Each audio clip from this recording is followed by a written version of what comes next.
Hi there and welcome to my kitchen. This is Jason Champagne of Native Chef LLC. Today's recipe, we're going to continue with that concept of the indigenous diet. Native Americans ate a lot of vegetables and a lot of lean meats, and today we're going to be doing vegetables and we're going to be roasting a chicken, and we're also going to be using some potatoes. We're going to be making Parmesan roasted red potatoes with some garlic. So got a lot to do. Everything's in front of me. Got all my shopping to do. That's the number one step. And just so thankful that you're watching this. I want to thank you to the Southern Plains Tribal Health Board for allowing me to present from my home. So like I said, we got a lot to get started. Sometimes we have to look at those recipes, especially if we're doing like 3 of them, to figure out how to get it all done pretty close to each other. And obviously, the first thing we need to do is get the chicken in the oven. So that's the first thing we'll do. I hope you enjoy watching. One of the keys to really good baked chicken is really got to make sure that the chicken is dry. So take the time to take some paper towels and really pat it dry everywhere.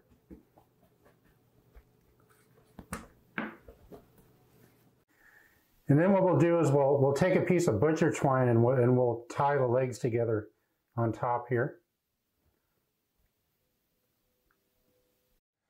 And then we'll take some fresh thyme here, leave it on the stems, and we'll just put some fresh thyme right in the cavity. It would really make it taste good from the inside out.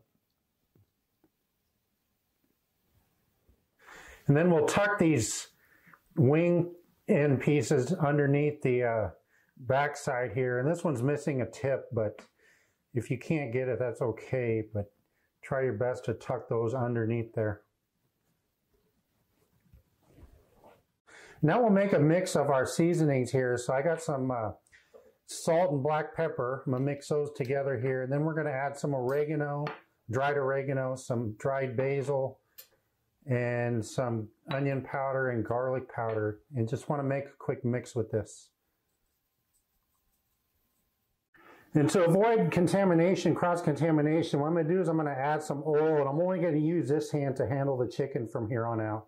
And I'll use this hand to sort of add the spices to it. So we want to add a little bit of oil to it, and think of the oil as glue. Basically, the oil is going to help not only tenderize the outside of the chicken here, but it's also going to help work like glue and help hold on to our seasonings when we add our seasonings to it.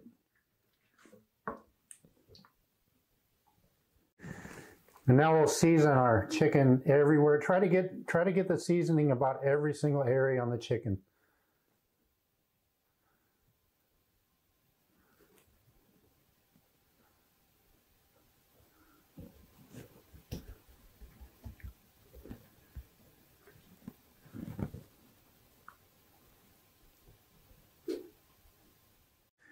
And now we're going to put our chicken onto a roasting rack here, and breast side up, and we're going to add 3 cups of water. This will help keep the chicken moist when it's cooking, and you want to put this into a preheated oven at 375. Now we're going to work on some of our vegetables since our chicken is in the oven, and part of being a good cook at home is utilizing your time correctly. So we want to have our vegetables cut whenever we can. They're okay at room temperature. And what I did is I peeled these carrots, and we're going to be doing this maple glazed vegetable saute with carrots and kale and zucchini and garlic. And the thinner you cut carrots, the quicker they're going to cook. And instead of cutting them directly here, what I'm going to do is I'm going to turn it at an angle, and I'm going to cut these bias pieces.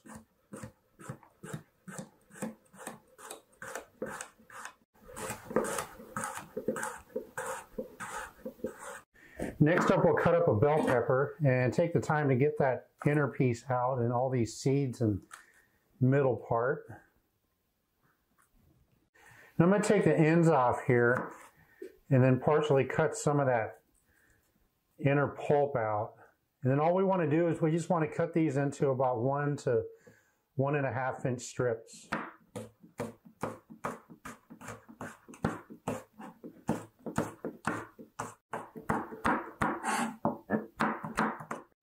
Next up, we'll cut up a zucchini, and we just want to do half moon shapes with these. So just get the ends off and then cut basically maybe a little bit out of bias, and we'll cut these into about 1/4 inch strips. They're not going to, these aren't going to take, or 1/4 inch half moons. They're hardly going to take any time at all to cook.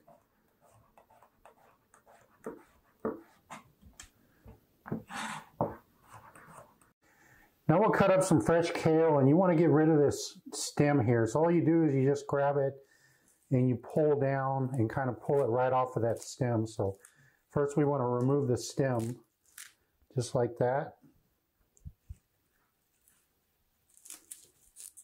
And then just take, if you can find a big piece, you want to find a big piece and then put the little ones in it. But if you have a bunch of little pieces, just kind of get it into a big ball like this.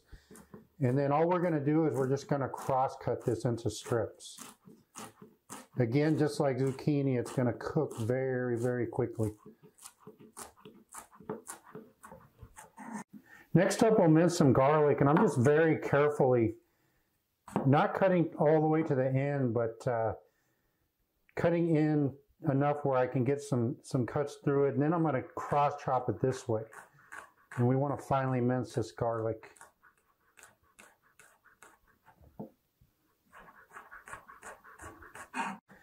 And then once we have it chopped, we'll just, to finely mince, you just cross chop.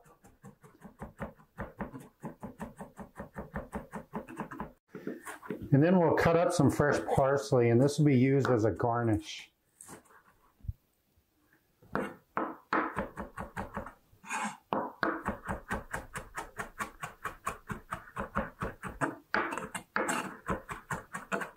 So the chicken should take about, depending on your oven, about 1 hour and 45 minutes. And the best way to check is bring it out and check it with the food thermometer. So it's been about 1.5 hours. So I know I got about 15 minutes until the chicken's going to be done. So what I'm going to do is I'm going to start cutting up some of our potatoes here, because we want our potatoes to go into the oven as soon as the chicken comes out, because we want to let the chicken rest before we carve it. So red potatoes, I buy a little bit extra. I go over a little bit because sometimes you have to cut off some of these pieces where it's not very good on them. So make sure you get some of those taken away. We just want to cut these into 1/2 inch to 3/4 of an inch pieces.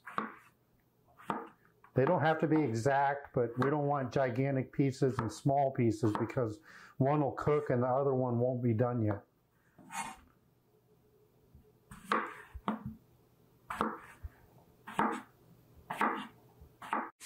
So now that the chicken is done, what we want to do is we want to cover it with a piece of tinfoil. And the reason being is it's going to start evaporating moisture up, and we want to capture that. We want to keep a moist bird. So instead of letting it come to room temperature so we can carve it uncovered, we'll lose a lot of moisture. So we want to capture that.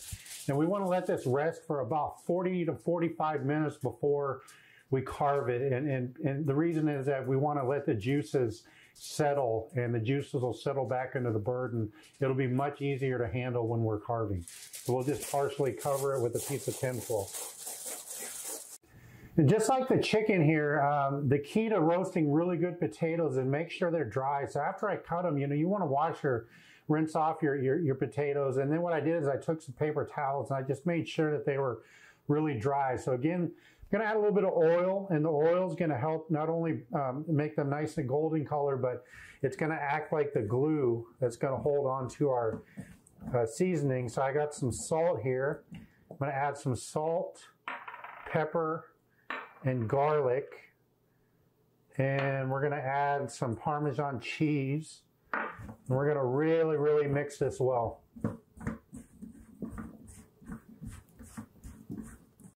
And then once we have it mixed really well, we're going to go ahead and add this to an oven-safe sheet pan here, and make sure that you spread these out. Don't crowd them. If you have plenty of room here, make sure they're not like too close to each other.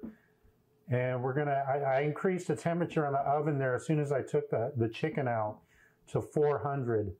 So we want to roast these at 400 degrees.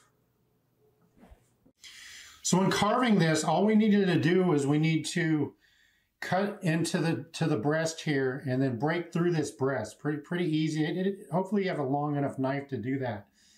And once we've broken through, then we basically cut out this backbone part here. And you kind of see it on both sides whenever you get in there. So basically break through the breastbone and then cut out that backbone piece. And then we're left with the breast, two pieces now, the breast and the thigh and wing and leg. So now what we want to do is we want to cut right into here, and we'll cut right through the breast and thigh piece right here. So now we have those pieces, and same thing with this one. So just kind of break through there and then cut all the way through. So this would be a typical 4-piece chicken. And if you want to go 8 pieces, again, you know, you just kind of find this joint right here underneath the wing and separate it there. Separate the thigh right here. Or if you want to break through the chicken breast here, you can cut it into 2 big chicken breast pieces. But for now, I'm just going to leave it for a meal of 4.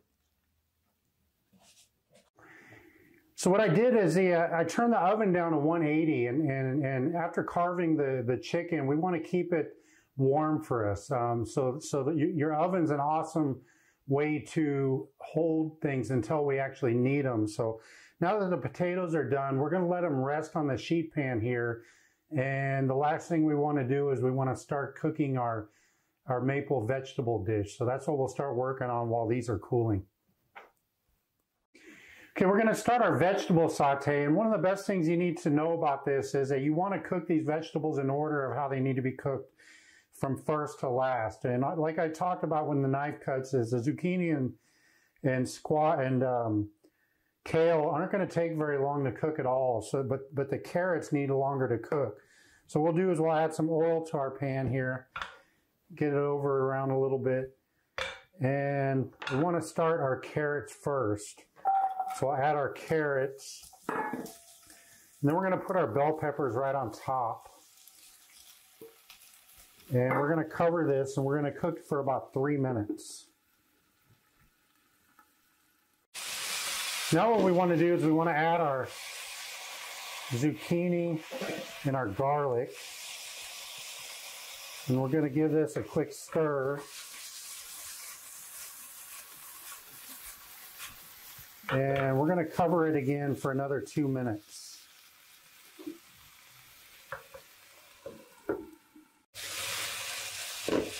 We'll give it one more stir here. And what you don't want to do is overcook kale. It's going to stay nice and vibrant color if you don't add it too early. We're going to leave it uncovered now. And it wilts pretty quick, and it becomes this nice color. That's what we want. So we want to cook this for about another minute.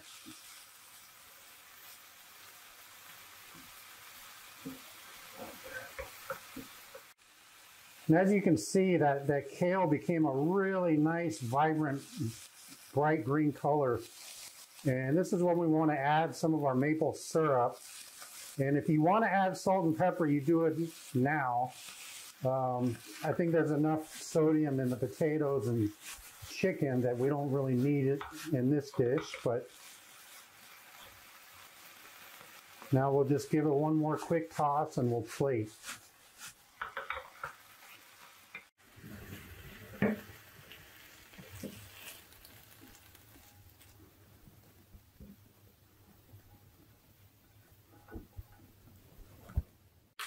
And what's nice about letting our potatoes rest is they come off of the sheet pan much easier. If you try to take them off right out of the oven, they're going to stick. So we let them rest nicely. They become a nice color.